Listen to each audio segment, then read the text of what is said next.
राम राम जय सीताराम। बीच में काफ़ी दिनों का गैप हो जाने से रामायण प्रस्तुत नहीं हुई। बाकी आज श्री रामचरितमानस जो अर्थ सहित संपूर्ण पढ़ने का संकल्प, संपूर्ण सुनाने का जो संकल्प है, वो आज का ये 116वां भाग है। बीच में मेरे बड़े भाई चचेरे भाई की डेथ हो गई थी, उस वजह से बीच में ये बंद रहा था। तो जो लोग लगातार सुन रहे थे पहले भाग से, जिन्होंने मन बनाया है सुनने का, उनके लिए बीच में ये जो गैप हो गया था, या जो अब सुन रहे हैं, जिन्होंने अभी ये पहली बार सुन रहे हैं इस भाग को, तो वो निरंतर पहले भाग से ही इस रामचरितमानस के संपूर्ण अर्थ सहित सभी भाग सुन करके देखें। निश्चित रूप से वो चौपाई चरितार्थ होगी, आपके जीवन में लाभकारी होगी कि रामायण सुर तरु की छाया, दुख भय दूर निकट जो आया। निकट आने का मतलब ये है कि उसको अर्थ सहित संपूर्ण हम समझ सकें। और जब आप पहले भाग से सुनेंगे तो आप उसमें समझेंगे कि प्रभु श्री राम जी का जो जन्म होता है उससे पहले ही कितने बहुत से भागों में सिर्फ प्रभु शंकर पार्वती जी और इस तरीके की बड़ी सुंदर सुंदर कथाएं शुरू के भागों में आपको सुनने को मिलेंगी। जीवन में, मन में, तन में प्रसन्नता का अनुभव होगा। तो पहले भाग से आप उसको सुनना। और अभी जो ये प्रसंग है 116वां भाग है, इसमें जामवंत जी बानर, अनेक बानरों के लिए अनेक तरह की कथाएं सुना रहे हैं। और जो पर्वतों की कंदरा में है, संपाति का नाम सुना होगा आपने, शायद नहीं सुना हो तो मैं थोड़ा सा जानकारी दे दूं। जो संपाति है वो जटायु का भाई था और यहाँ उसी के संदर्भ में ये प्रसंग है। तो इसको शुरू करने से पहले बस जैसे श्री गणेश जी की छोटी सी वंदना करते हैं, उसी वंदना के साथ इसको शुभारंभ करते हैं। ओम वक्रतुंड महाकाय सूर्यकोटि संप्रभ निर्विघ्नं कुरु मे देव सर्वकार्येषु सर्वदा। विघ्नेश्वराय वरदाय सुरप्रियाय लंबोदराय सकलाय जगतहिताय नागाननाय सुरतीयज्ञ विभूषिताय गौरीसुताय गणनाथ नमो नमस्ते। ओम श्री परमात्मने नमः। मंगल भवन अमंगलहारी जय जय सीताराम। द्रवहु सुदशरथ अजय बिहारी सिया राम। ए विधि कथा कहे बहुमति राम रे। गिरकंदरा सुनी संपाति राम रे। बाहिर हो य देख बहु कीसा जय जय सीताराम। मोहे आहार दीन जगदीशा सिया राम। तो इस प्रकार जामवान बहुत प्रकार से कथाएं कह रहे हैं। इनकी बातें पर्वत की कंदरा में संपाति ने सुनी। गिरकंदरा सुनी संपाति, तो बाहर निकलकर उसने बहुत से बानर देखे। तब वह बोला कि जगदीश्वर ने मुझे मोए आहार दीन जगदीशा, जगदीश्वर ने मुझे घर बैठे बहुत सा आहार भेज दिया। आज समय कह बचन करहूँ, दिन बहु चले आहार बिन मरहूँ। आज इन सबको खा जाऊंगा, बहुत दिन बीत गए, भोजन के बिना मर रहा था। अब पेट भर भोजन कभी नहीं मिलता, कबाऊ न मिल भरे उधर आहारा। आज दीन विधि एक है मारा, आज विधाता ने एक ही बार में बहुत सा भोजन दे दिया। तो डर पे गीत बचन सुन काना, अब भा मरण सत्य हम जाना। गीत के वचन कानों से सुनते ही सब डर गए कि अब सचमुच ही मरना हो गया, ये हमने जान लिया। देखिए, एक कोई छोटा सा गिद्ध भी अगर सामने उड़ के आ जाए तो एक आम इंसान को इतना बड़ा डर लगेगा, और संपाति जो था वो बहुत बड़ा गिद्ध यानी गीद था। तो ये जटायु के भाई था। गीत के वचन कानों से सुनकर सभी डर गए। उन्होंने सोच लिया कि अब तो मरना ही होगा। फिर उस गीद यानी संपाति को देखकर सब बानर उठ खड़े हुए। जाम्बान के मन में विशेष सोच हुआ, कहे अंगद विचार मन माई, धन जटायु सम को नाई, राम काज कारण तन त्यागी, हरिपुर गयो परम बड़भागी। अंगद ने मन में विचार कर कहा, आहा, जटायु के समान धन्य कोई नहीं है। श्री राम जी के कार्य के लिए शरीर छोड़कर वह परम बड़भागी भगवान के परम धाम को चला गया। सुनि खग हरस शोक जुतवानी, आवा निकट कपिन भय मानी, तिनय अभय कर पूछ सिजाई, कथा सकल तिन ताय सुनाई। हर्ष और शोक से युक्त वाणी सुनकर वह पक्षी यानी संपाति बानरों के पास आया। बानर डर गए। उनको अभय करके उनको अभय वचन दिया, बोल दिया कि अब तुम डरो मत, बिल्कुल निश्चिंत रहो। और जटायु का वृतांत पूछा। तब उन्होंने सारी कथा उसे कह सुनाई। सुन संपात बंधु कह करनी, रघुपत महिमा बहुविध वर्णी।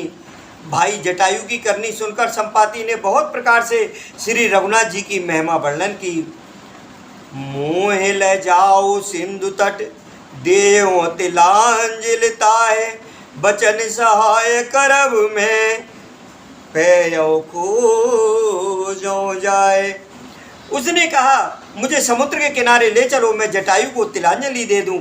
इस सेवा के बदले मैं तुम्हारी वचन से सहायता करूंगा, अर्थात सीता जी कहाँ हैं सो बतला दूंगा। जिसे तुम खोज रहे हो उसे पा जाओगे।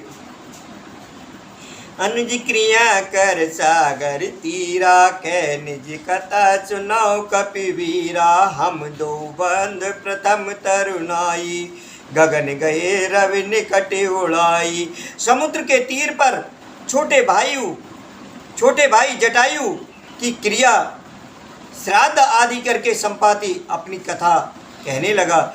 हे वीर बांडो सुनो, हम दोनों भाई उठती जवानी में एक बार आकाश में उड़कर सूर्य के निकट चले गए। तेज न सह सक सो फिर आवा, मैं अभिमानी रवि नियर आवा। जरे पंख अति तेज अपारा, पर्यों घूम कर घोर चिकारा। वह जटायु तेज नहीं सह सका, इससे लौट आया, किंतु मैं अभिमानी था इसलिए सूर्य के पास चला गया। अत्यंत अपार तेज से मेरे पंख जल गए। मैं बड़े जोर से चीख मारकर जमीन पर गिर पड़ा। मुनि एक नाम चंद्रमा होई, लागी दया देख कर मोही। बहु प्रकार ते ज्ञान सुनावा, देह जनित अभिमान चढ़ावा। वहाँ चंद्रमा नाम के एक मुनि थे। मुझे देखकर उन्हें बड़ी दया लगी। उन्होंने बहुत प्रकार से मुझे ज्ञान सुनाया और मेरे देह संबंधी अभिमान को छुड़ा दिया। त्रेता ब्रह्म मनुज तनु धरही, तासु नार निश्चर पति हरही।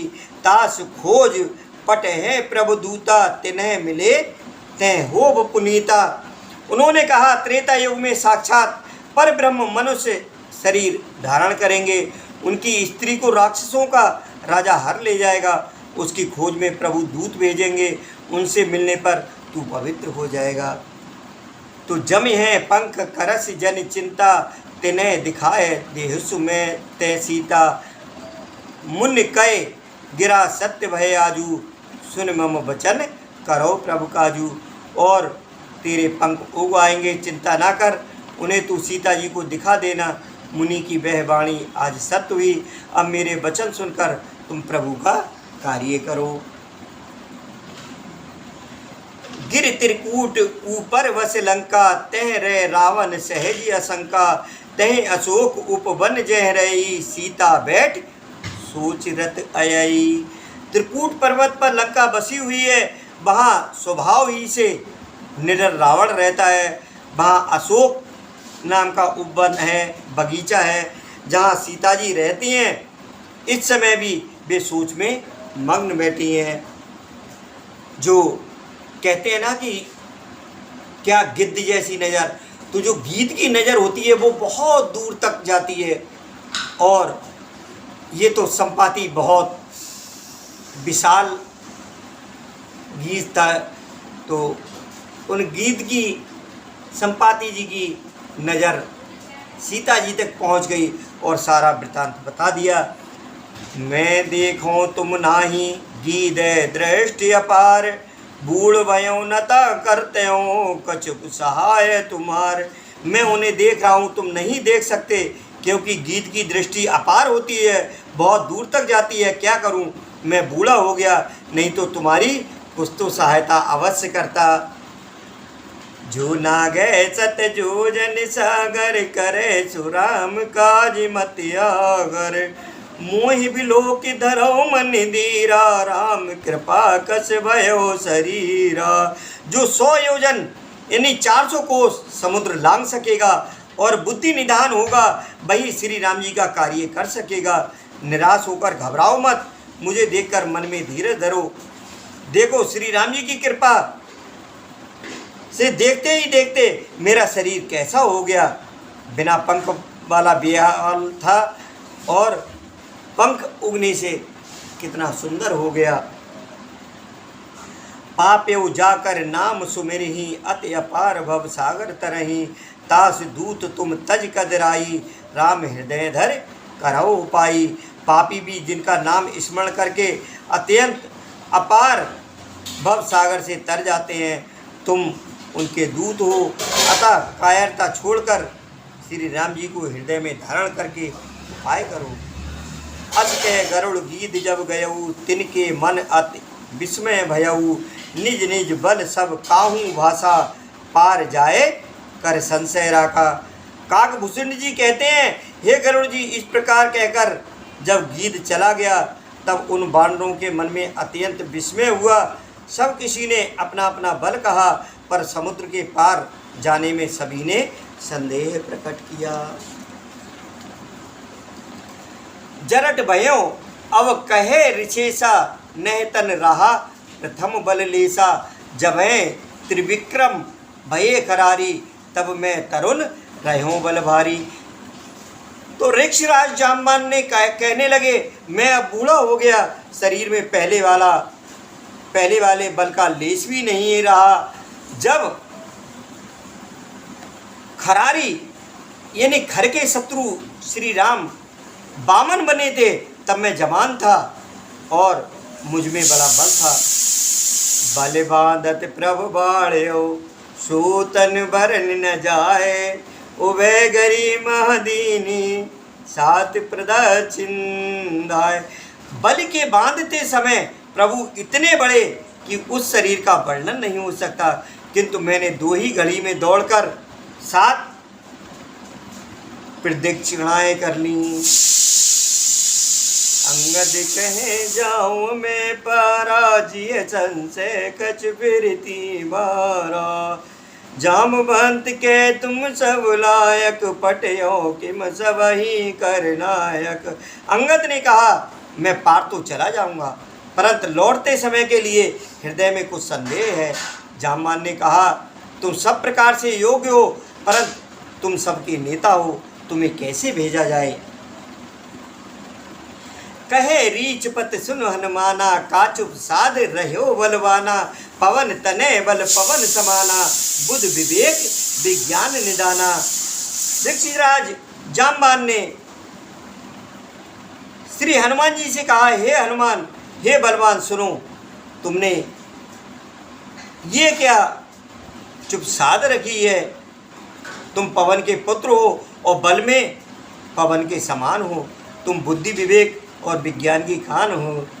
तो कवन सुकाजी कठिन जग माही जो न होए तात तुम पाई। कवन सुकाज कठिन जग माही जो न होए तात तुम पाई। जगत में ऐसा कौन सा कठिन काम है जो हे तात तुमसे ना हो सके। राम काज लग तवे अवतारा सुनते भयो पर्वताकारा। तो श्री राम जी के कार्य के लिए ही तो तुम्हारा अवतार हुआ है। ये सुनते ही हनुमान जी पर्वत के आकार के अत्यंत विशाल काय हो गए और कनक वरन तन तेज विराजा मानव अपर गिरन कर रा। सिंहनाद कर बारे बारा लील नागो जल निधिकारा। उनका सोने का सा रंग है, शरीर पर तेज सुशोभित है, मानो दूसरा पर्वतों का राजा सुमेरु हो। हनुमान जी ने बार बार सिंहनाद करके कहा, मैं इस खारे समुद्र को खेल ही में लांग सकता हूँ। तो सहित सहाय रावण मारी आनो यहाँ त्रिकूटी उपारी। जामवंत में पूछो तो ही उचित सिकावन दीजो मोही। और सहायकों सहित रावण को मारकर त्रिकूट पर्वत को उखाड़ कर यहाँ ला सकता हूँ। ये जामवान, मैं तुमसे पूछता हूँ, तुम मुझे उचित सीख देना कि मुझे क्या करना चाहिए। इतना करो तात तुम जाई सीते देख कयो सुध आई। तब निज भुजबल राजीव नैना कौतुक लाग संग कप सेना। और जामवंत जी क्या कह रहे हैं कि हे तात इतना करो तात तुम जाई। हे तात तुम जाकर इतना ही करो कि सीता जी को देख कर लौट आओ और उनकी खबर कह दो। फिर कमल नयन श्री राम जी अपने बाहुबल से ही राक्षसों का संहार कर सीता जी को ले आएंगे।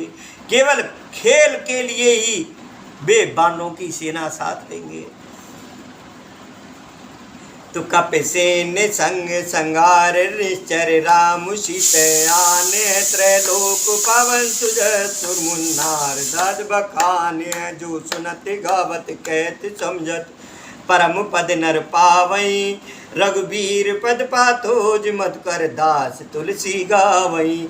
वानरों की सेना साथ लेकर राक्षसों का संहार करके श्री राम जी सीता जी को ले आएंगे। तब देवता और नारद आदि मुनि भगवान के तीनों लोगों को पवित्र करने वाले सुंदर यश का बखान करेंगे, जिसे सुनने गाने कहने और समझने से मनुष्य परम पद पाते हैं और जिसे श्री रघुवीर के चरण कमल का, प्रभु श्री राम जी के चरण कमल का मधुकर यानी भ्रमर तुलसीदास गाता है। भव भेषज रघुनाथ जस सुने जी नर हर नार। भव भेषज रघुनाथ दस सुने जी नर हर नार। रामा सुने जी नर हर नार। दिन कर सकल मनोरथ सिद्ध करे त्रसिरार। बहुत अच्छा दुआ है, किष्किंधा कांड का अंतिम दुआ है। इसको दोबारा से मैं पढ़ रहा हूँ। भव भेषज रघुनाथ जसु सुने जे नर हर नार। रामा सुने जे नर हर नार। दिन कर सकल मनोरथ सिद्ध करे त्रसिरार। यानी श्री रघुवीर जी का यश भव भेषज रघुनाथ जस जन्म मरण रूपी रोग की अचूक दवा है। जो पुरुष और स्त्री इसे सुनेंगे, त्रिसरा के शत्रु श्री राम जी उनके सब मनोरथों को सिद्ध करेंगे। तो नीलोत्पन्न तन श्याम काम कोट शोभाधिक। सुने तास गुण ग्राम जासु नाम अग खग बधिक। जिनका नीले कमल के समान श्याम शरीर है, जिनकी शोभा करोड़ों काम देवों से भी अधिक है और जिनका पाप रूपी पक्षियों को मारने के लिए बधिक व्याध के समान है, उन श्री राम के गुण समूह लीला को अवश्य सुनना चाहिए। देखिए ये किष्किंधा कांड का यही विश्राम हो रहा है और इससे आगे श्री रामचरितमानस में जो अगला प्रसंग होगा वह परम सुंदर कांड, जो हमारे जीवन को, तन को, मन को, धन को, सबको सुंदर बना के रख देता है। बस निश्चित रूप से ये सुंदरकांड क्या, संपूर्ण रामचरितमानस ही आप पूरे अर्थ सहित सुन सकते हैं। और जब अर्थ सहित सुनेंगे या पढ़ेंगे तभी उस रामायण का पुण्य फल मिलेगा।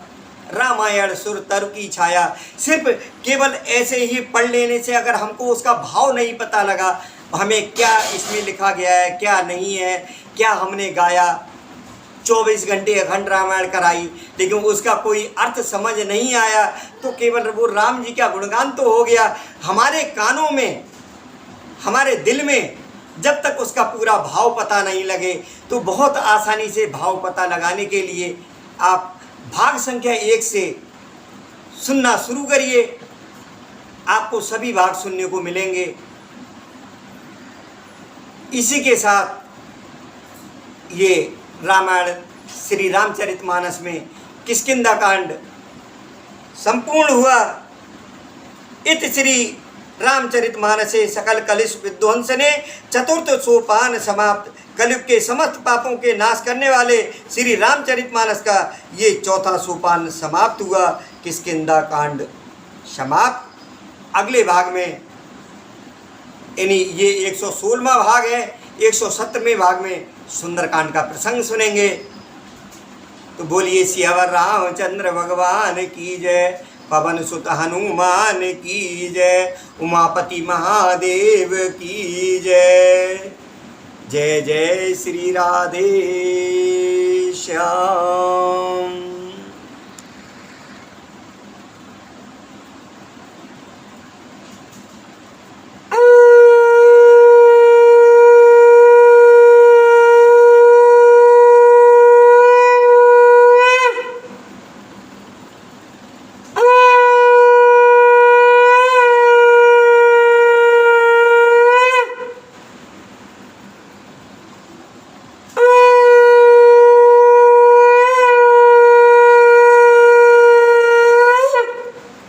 बोलिए श्री रामचंद्र भगवान की